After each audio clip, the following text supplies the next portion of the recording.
लालू यादव हार गए तो इन्होंने राष्ट्रीय जनता दल बना लिया। ये बोले नहीं नहीं, हमको नीतीश पर भरोसा नहीं है, वो हमको 2-3 महीना में हमको बना के फिर हमको बेइज्जत करेगा। अपने दोनों चाचाओं को इसने बेइज्जत किया। लेकिन उस चिट्ठी का दूसरा हिस्सा जो है उसमें जो उन्होंने अपने भाइयों की तारीफ भी की है, उस अंश को उसने छुपा दिया। पार्टी ने धोखा किया तो मंत्री पद को मैंने कभी वैल्यू नहीं दिया और मैं चाटुकारिता नहीं कर सकता।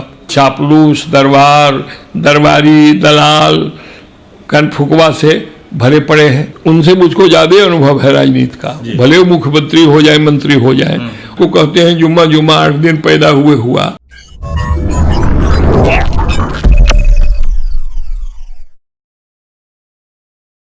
नमस्कार, आप देख रहे हैं ब्रेकिंग बिहार। अभी हमारे साथ हैं बिहार के कद्दावर नेता, जिन्होंने बिहार के तीनों मेन जो नेता हैं, नीतीश कुमार, लालू जी और स्वर्गीय रामविलास पासवान, तीनों के साथ कंधे से कंधा मिलाकर 67 से ही बिहार की राजनीति में जो सक्रिय हैं। आइए हम बात कर रहे हैं पूर्व मंत्री नरेंद्र सिंह की। सर, आपका स्वागत है ब्रेकिंग बिहार में। सर, बहुत बहुत धन्यवाद। सर, आप लोजपा के स्थापना से ही जुड़े रहे हैं। आज जो लोजपा की दुर्गति जो हो रही है, इसमें सर आपको तो बहुत कष्ट हो रहा होगा। सर देखिए, लोजपा का गठन या स्थापना कहिए, वो हमने अपने खून पसीने से सींच कर किया। रामविलास पासवान से मेरे व्यक्तिगत रिश्ते, पारिवारिक रिश्ते 1969 से है।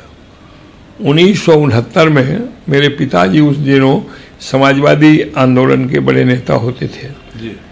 और 4-5 लोग ही थे जो पार्टी के संगठन संचालन ये था, और मुंगेर जिला एक था जिसमें खगड़िया भी था। 1969 का मध्यावधि चुनाव था। 1969 के मध्यावधि चुनाव में अलौली से चुनाव लड़ाना था, तो वो जिम्मेवारी पिताजी को थी कि वो उस इलाके के उम्मीदवारों में चयन करें कि कौन बढ़िया उम्मीदवार होगा जो कांग्रेस को हरावे। उस वक्त तो कांग्रेस के खिलाफ लोग थे जी। रामविलास पासवान रामजीवन बाबू के साथ मेरे पिताजी के यहाँ है। रामजीवन बाबू भी पुराने समाजवादी नेता हैं और पिताजी वगैरह के सहयोगी रहे हैं। उनसे थोड़ा कम उम्र के थे और उन्होंने कहा कि श्री बाबू, मेरे पिताजी को लोग श्री बाबू कहते थे, श्री बाबू एकरा दे दो हो टिकट, ये बड़ा अच्छा लड़का छे। बाबूजी चिंते नहीं थे, बोले तो ठीक है रामजीवन, तो कही छो तो एकरा टिकट हो ही थे। तो पिताजी ने फाइनल कर दिया। फिर ये चुनाव लड़े, चुनाव जीते भी। तब से मेरे घर से या मेरे पिताजी के सानिध्य में ये राजनीति में रहे रामविलास जी, और हम लोग कम उम्र के थे, तो तब से रिश्ता आना जाना रहा। 72 का फिर चुनाव हुआ तो ये हार गए तो पटने में घूमते रहते थे जी। एक बार एमएलए हो जाता है आदमी तो फिर वो पटनिया हो जाता है। उसके बाद हम लोगों ने 74 में जो आंदोलन की शुरुआत की जेपी, जिसमें हम लोगों ने उनको जोड़ा जी। तो उस आंदोलन में ये भी आके हम लोग के साथ सक्रिय भूमिका निभाए रामविलास जी, और रामविलास जी और हम लोग का तालमेल साथ साथ चलता रहा। तब से मेरा रिश्ता है जी। तो फिर हम लोग इधर जनता पार्टी में एक साथ हुए, फिर जनता पार्टी के बाद फिर जनता दल बनी, निवासी में बीपी सिंह ने बनाया, तब हम लोग साथ रहे और तब से साथ थे। तो 1997 में आके लालू यादव और शरद यादव में अध्यक्ष का चुनाव को लेके मतभेद हुआ और लालू यादव हार गए तो इन्होंने राष्ट्रीय जनता दल बना लिया, पार्टी से अलग हो गए। और जनता दल एक थी, लेकिन फिर जनता दल में एनडीए को समर्थन देने न देने पर कुछ मतभेद 1999 में आया। उस मतभेद में जनता दल का एक धड़े का सोच था कि हम एनडीए के साथ जाएं, और देवगौड़ा भी उसी दल में थे, तो देवगौड़ा जी अलग हो गए। तो फिर इलेक्शन कमीशन में मामला गया और इलेक्शन कमीशन ने पार्टियों को 2 भाग में बांटा, दोनों को कहा अलग अलग चुनाव चिन्ह ले लीजिए, और अपने दल के आगे कुछ नाम आप दीजिए जिसको जोड़ के आपका दल रहेगा। तो जनता दल यूनाइटेड बनी, जिसके अध्यक्ष रह गए शरद जी, और जनता दल सेकुलर बना के देवगौड़ा जी अलग हो गया। तो हम लोग जनता दल यूनाइटेड में थे, हम थे, रामविलास जी थे, नीतीश तो पहले ही समता पार्टी बना के अलग थे। तो जनता दल यूनाइटेड में चले।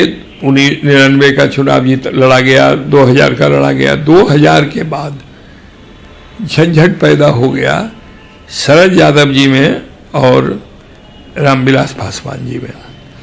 उस झगड़े में मुझको भी लगा कि शरद जी का ही इसमें पक्ष ठीक नहीं है, उनका ही दोष है। और ये हमसे बोले कि नरेंद्र भाई, हम लोग अब इनके साथ नहीं चल सकते हैं, हम लोग की अपनी ताकत है बिहार में, आप हमारा साथ दीजिए। तो हम एक पार्टी बनाने का इरादा सोचे हैं, आप हमको साथ दीजिए। तो हमने कहा हम आपके साथ हैं, और हमने शरद जी के बजाय रामविलास जी के साथ बोले। हम लोग बैठे, कौन नाम हो, क्या नाम हो, चुनते। हाँ, वहीं लोजप्पा का गठन हम लोगों ने किया, और फिर हमको बिहार का जिम्मा मिला। हम बिहार के अध्यक्ष हो गए, वो ऑल इंडिया अध्यक्ष हो गए। फिर कमेटी उमेटी मेरी राय से ही वो बनाते थे। तो पार्टी तो चली, और 2001 से लोजप्पा का एक बड़ा बढ़िया प्रदर्शन हुआ और एक बढ़िया संगठन बना।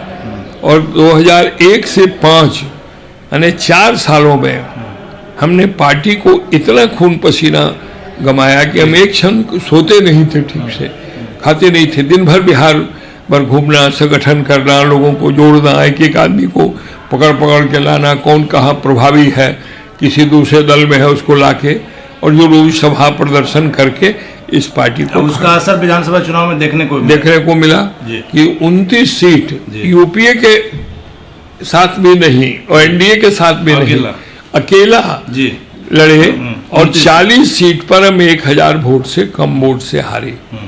29 सीट जीते। जब सीट जीत गए तो रामविलास जी थोड़ा उछलने लगे। मेरे पास चाबी है, बिहार की चाबी है, हम ही ताला खोल सकते हैं। तो हम लोग समझाए कि देखिए, वोट हम लड़े हैं, 92 में हम दिया था इस्तीफा लालू से, आप भी लालू के खिलाफ रहे। हम लोग पूरी जमात लालू यादव के जंगल राज के खिलाफ वोट पाए हैं, एनडीए के खिलाफ वोट नहीं पाए हैं। हम जो भी चुनाव में हमारा प्रचार होता था वो बिहार सरकार के कुकर्मों के खिलाफ। तो वोट तो जनता ने हमको इस पर दिया है, तो हमारा समर्थन होना चाहिए एनडीए के साथ। और एनडीए के लोग हम लोगों से अप्रोच कर रहे थे। हमारा चर्चा 19 एमएलए आए और हमसे मिले और हमसे लिख के दे दिया। वो लोग सब लड़के थे अपने ही, जदयू से निकल के लड़े थे। तो सब बोले कि आप जो फैसला करिएगा हम लोग साथ हैं। हम कहा क्या तुम लोग लालू जी कांग्रेस के साथ जाने चल सकते हो क्या? मैं से टेस्ट लिया, कहा कि नहीं नहीं, उसको छोड़ के आप लोग बनाइए सरकार, रामविलास से जी मुख्यमंत्री हो जाए। तो एनडीए वालों को हवा लगी कि लोग रामविलास जी को ही कर रहे हैं। तो हमने रामविलास जी से कहा कि आपको एनडीए, हमसे कहा, नीतीश जी ने कहा, बीजेपी के लोग थे, नंदकिशोर जी वगैरह थे, सब लोग थे कि रामविलास जी हो जाए मुख्यमंत्री, एनडीए के साथ सरकार बन जाएगी। ये बोले नहीं नहीं, हमको नीतीश पर भरोसा नहीं है, वो हमको 2-3 महीना में हमको बुला के फिर हमको बेइज्जत करेगा। नहीं, हम नहीं बनेंगे, कोई मुसलमान बनेगा। अब मुसलमान में एमएलए ही नहीं था, मामला फंस गया। ये झूठो लड़की कर रहे थे। और इनका तिक्रम था रामविलास जी का कि हम कांग्रेस और लालू के साथ मिल के सरकार बनावे, और हम लोग उसके प्रबल विरोधी थे।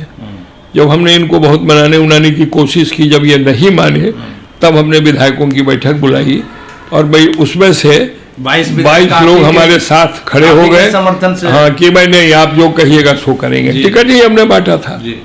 हाँ, आप जो कहिएगा सो करेंगे। हम कहा कि तो एनडीए के साथ चलना है, तो ठीक है। उस समय की सरकार में आपकी अहम भूमिका थी, पूरी भूमिका थी। और 19 वो और 22 ये 41 एमएलए की टीम लेके हमने समर्थन दिया।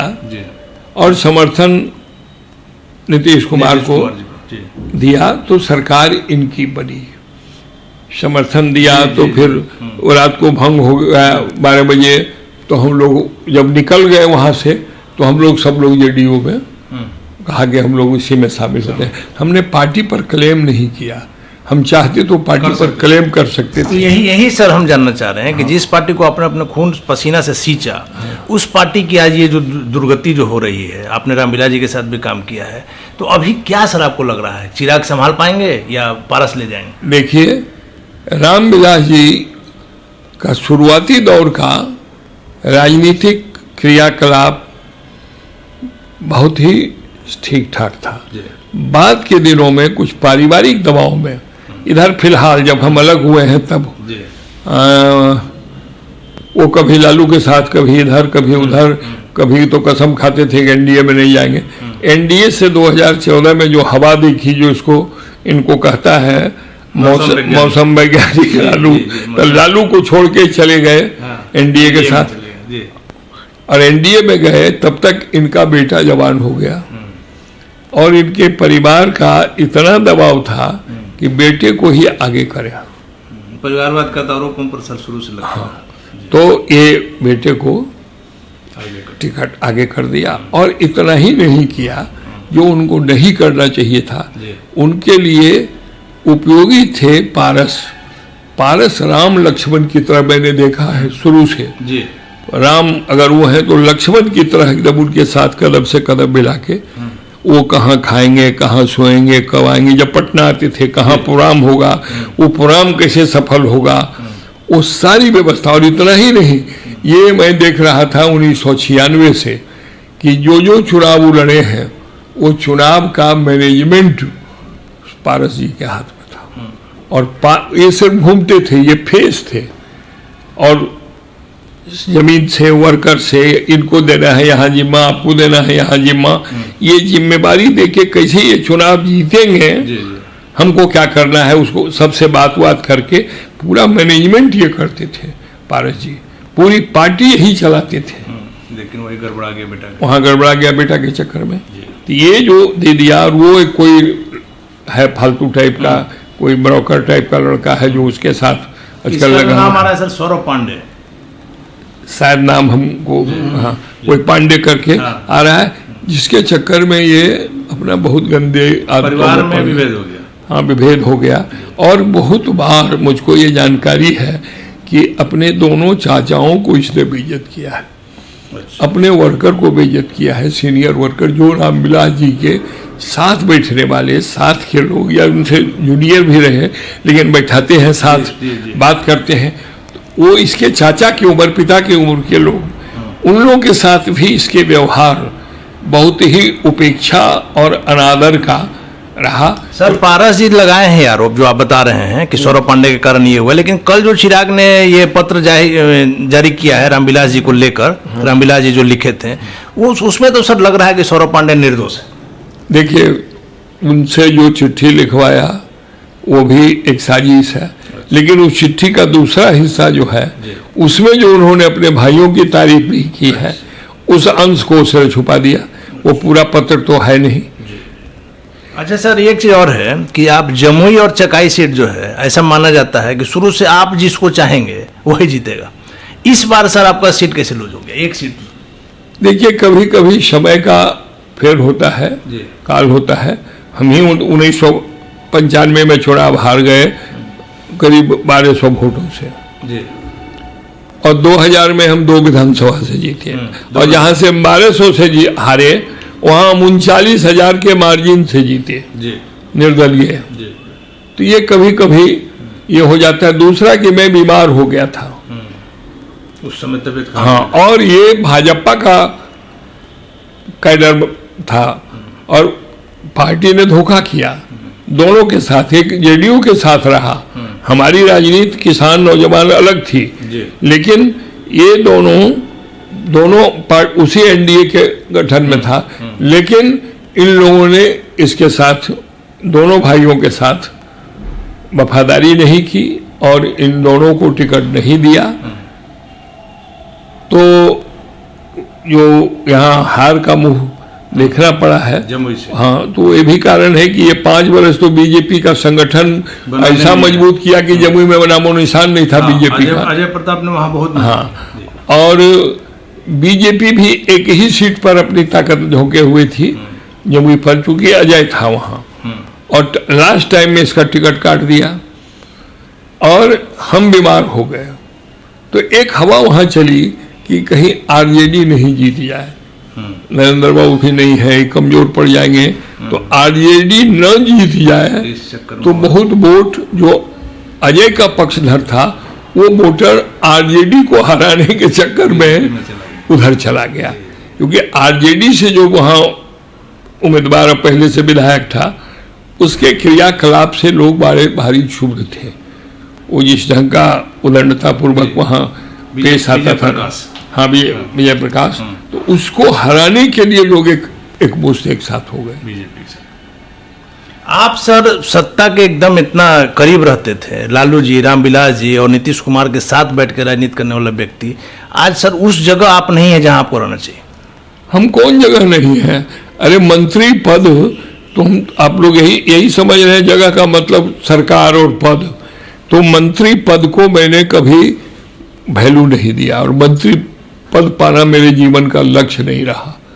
मेरी शुरुआत जीवन की संघर्ष से है और मैं परिवर्तन चाहने वाला, समाज में राज नहीं राह बनाने वाला जो नेतृत्व रहा है।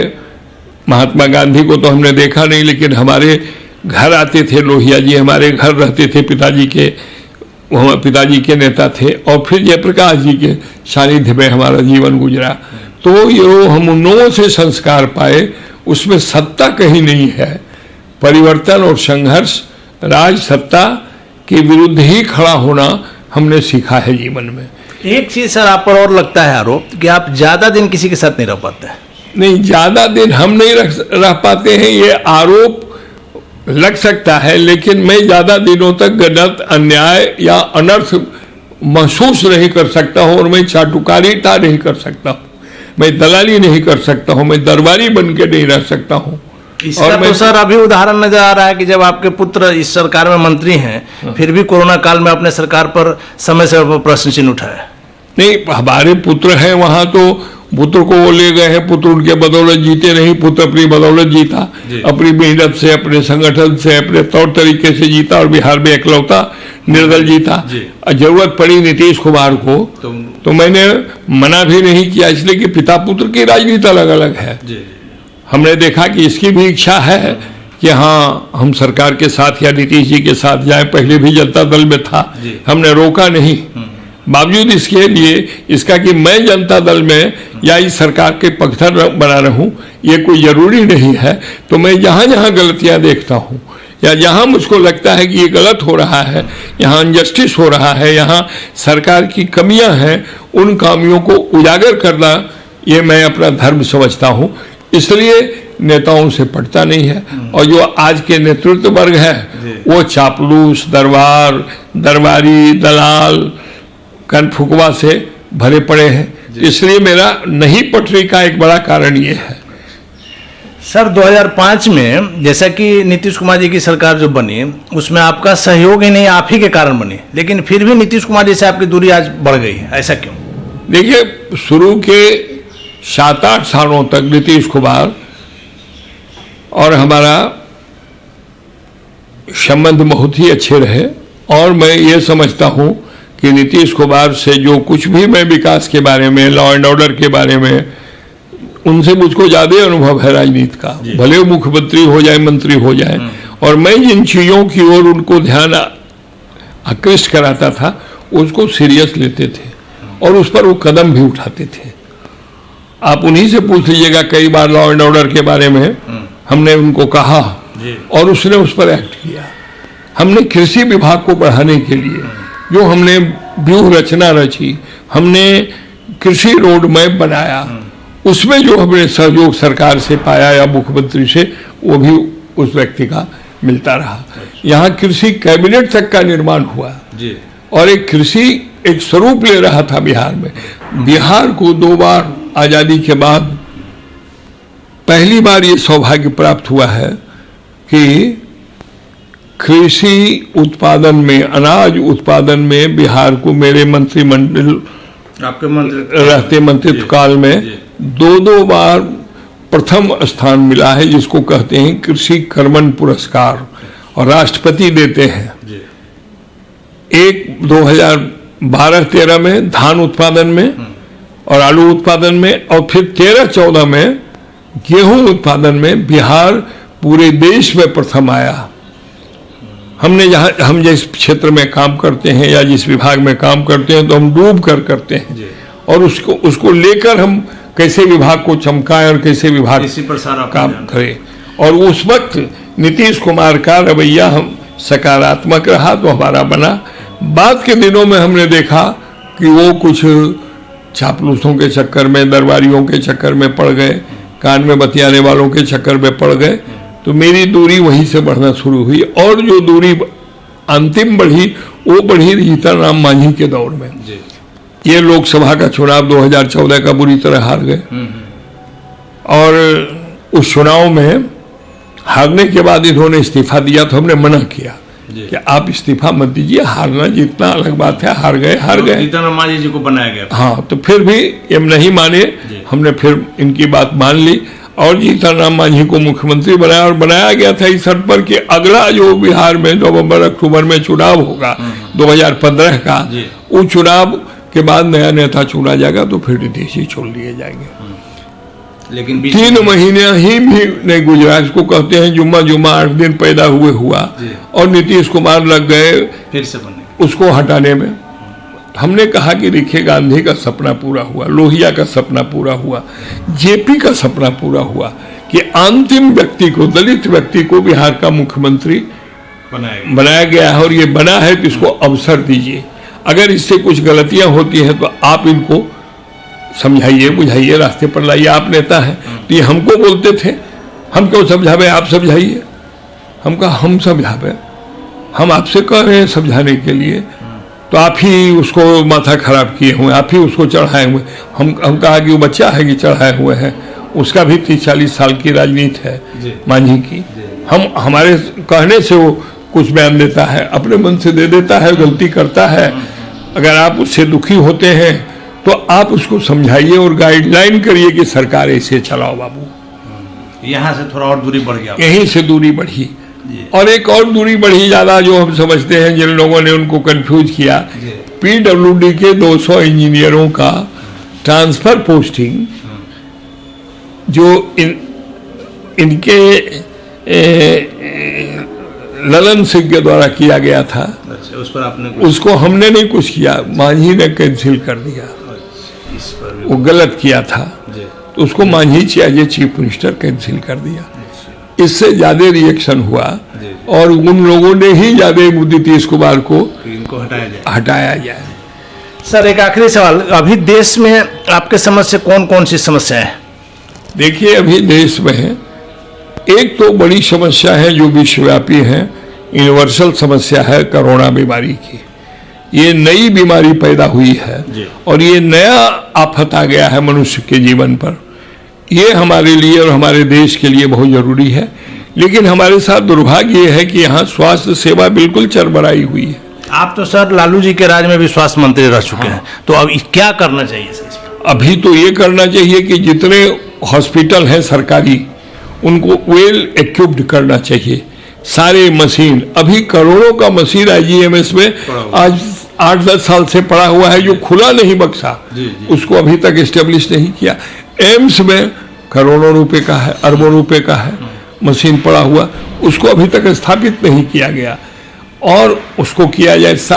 हमने मेडिकल कॉलेज खोले हैं सारे जिलों में, वहाँ प्रोफेसर नहीं है, वहाँ ऑपरेशन थिएटर ठीक नहीं है। मैंने अस्पताल बिल्कुल नाम का खुल गया, वो गौशाला की तरह, और उसको आज जरूरत है उसको सुदृढ़ करने का। और हर अस्पताल में कम से कम 50 मेडिकल कॉलेजों में 50-50 वेंटिलेटर की व्यवस्था हो। ऑक्सीजन प्लांट हर मेडिकल कॉलेज में अपना हो, ऑक्सीजन के बिना लोग मर गए। और सबसे बड़ा सवाल है कि इनको चलाने वाला, मशीन को हैंडल करने वाला आपने ऑपरेटर नहीं बहाल किया। अभी वक्त है 2-3 महीना, कल परसों भी सर इसी में आपने जो ऑपरेटर का जिक्र किया तो एक आया है जो मुजफ्फरपुर का आपने घटना देखा होगा कि सर बहाली किया गया इसी के लिए कि कोरोना काल में दिक्कत ना हो, लोग स्टाफ की कमी थी और फिर उसको कैंसिल किया गया सर, फिर बहाली किया गया और फिर कैंसिल किया। ये क्या हो रहा है सर? ये घपला हो रहा है, ये मैं इसको मानता हूँ कि जो वहाँ लोग हैं उसकी जांच होनी चाहिए और इन लोगों पर कठोर कार्रवाई होनी चाहिए। दूसरी समस्या है इस देश के किसानों की, ये कोरोना को लेके पिछले साल से ही सारे बड़े बड़े उद्योग कल कारखाने बंद हैं। आपके विकास के दो पहिया है, एक पहिया है एग्रीकल्चर, एक है इंडस्ट्रीज। तो इंडस्ट्रीज तो बैठ गया, अब उनको खड़ा होने में समय लगेगा। अब रह गया कृषि। कृषि के क्षेत्र में आज भी गांव सुरक्षित है जी मामले में, और वहाँ खेती हो सकती है। खेती दूर दूर पर मजदूर रहकर करते हैं, तो खेती पर अभी ध्यान दे सरकार। आज ही कल परसों पढ़ा कि बीज नहीं मिल रहा है, अभी धान का बीज जो सरकार अनुदानित दर पर बांटती है वो नहीं दे रहे हैं। सब्स्टिट्यूट अभी होता है, जहाँ धान नहीं होता है वहाँ अरहर और मक्का होता है, सोयाबीन होता है, कुर्थी होती है।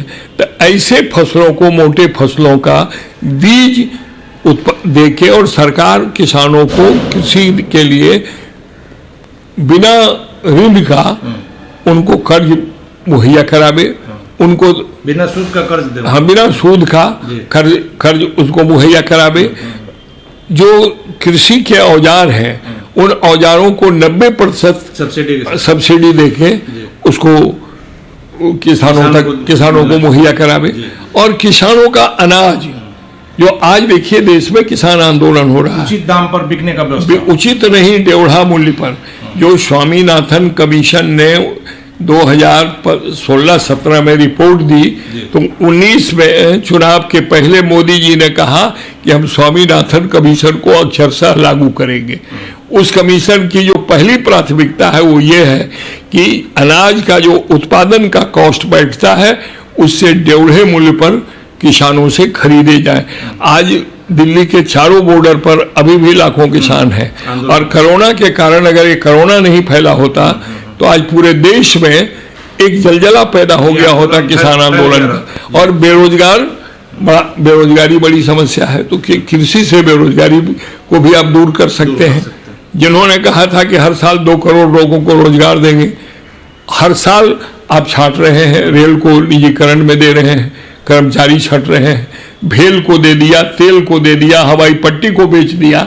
ये जो पूरे कैपिटलिस्टों के हाथ में आज देश में बेचकर बड़ी संपत्तियों को, बड़े सरकारी उपक्रमों को बेचकर और इनको जो निजी हाथों में सौंप रहे हैं, और वो उससे छंटनी हो रही है। बहाली तो दूर, छंटनी। पेट्रोल 100 पार कर गया है, पेट्रोल 100 पार कर गया। पेट्रोल का दाम आसमान हो गया। जब तक ये थे 12-13 में, इनके अभी लोकल ये थी मीडिया पर, सोशल मीडिया पर आता है कैसे ये लोग खाली गैस का सिलेंडर लेके और साइकिल पर चलते थे। ये सब फोटो आ रहा है, और जब ये आए तो तेल का दाम बेशुमार बढ़ रहा है। तो ये परिस्थिति है। और एक बात जो लोग डराते हैं लोगों को कि मोदी नहीं तो कौन, ये बहुत मूर्खतापूर्ण सवाल है। ये सवाल जाहिल लोग हैं और अंधभक्त लोग करते हैं। इसलिए मैं कहता हूँ कि देखिए, विकल्प समय बताता है, विकल्प व्यक्ति नहीं है, विकल्प राहुल गांधी नहीं है, विकल्प सोनिया को भी नहीं मानता हूँ। लेकिन ऐसा नहीं है कि देश सुना है। ये भारत वीरों से खाली नहीं है, ये धरती वीर विहीन नहीं हो गई है। समय निकाल देगा। जनता पार्टी बनी, इंदिरा गांधी का विकल्प कौन था? ये विकल्प बना के तो आंदोलन नहीं हुआ था। तो आज इस देश में विकल्प की बात करना और लोगों को डराना, ये अंधभक्तों का काम है, ये मैं समझता हूँ। इसलिए आज किसानों के सवाल पर पहली एक तो उनका सामान खरीदने का सुनिश्चित करें। अभी लोग कोऑपरेटिव से खरीदवाते हैं, जो बहुत ही गलत तरीके से वो खरीदारी हो रही है। सरकारी रेट है MSP, मिनिमम सपोर्टिंग प्राइस 1875 रुपये, और कोऑपरेटिव पैक्ट खरीद बोलता है कि 1400 में रख दीजिए और मैं पैसा आएगा तो देंगे। पिछले वर्ष जो धान खरीदी हुई थी उसका भी पेमेंट नहीं हुआ है, अभी लंबित। हमने शुरू किया था 2009 से 2014 तक 3 एजेंसियां रखी थी खरीदने की, वो एक एजेंसी थी बिहार में, FCI, food corporation of India, Bharat सरकार की, उन पर दबाव दिया था। और SFC, state food corporation, block में उनकी दुकानें खुले, उसमें गोदाम मैनेजर सरकारी होता है, वो डर से लेता है, पैक्स अध्यक्ष चुना हुआ होता है, और वो दादागिरी और रंगबाजी करता है। फिर जो लोग उसको वोट नहीं देते हैं उसको तो चढ़ने नहीं देता है वो। तो ये जो व्यवस्था है, इस व्यवस्था को सुधारे, ये बड़ी समस्या है। तो आज किसानों की ओर ध्यान देना और स्वास्थ्य सेवा की ओर ध्यान देना, ये दो बड़ी समस्या है। और ये दो बड़ी समस्या का अगर समाधान करने में कोई सरकार फेल होती है तो मैं समझता हूँ वो सरकार को एक चुल्लू भर पानी में डूब मरना चाहिए। उस सरकार को 1 मिनट भी कुर्सी पर बने रहने का अधिकार नहीं है। धन्यवाद सर। तो ये थे हमारे साथ कद्दावर नेता नरेंद्र सिंह, जिन्होंने बेबाकी से अपनी बात रखी, सारी बातों को आपको बताया, सारे नेताओं से इनकी करीबी दूरी में क्यों बदली, इन बातों को बताया, और देश कैसे खुशहाल होगा, इन सारी बातों को नरेंद्र सिंह जी ने रखा। सर आपका बहुत बहुत धन्यवाद जो आपने समय दिया। खबरों का सिलसिला जारी है, आप बने रहें ब्रेकिंग बिहार के साथ।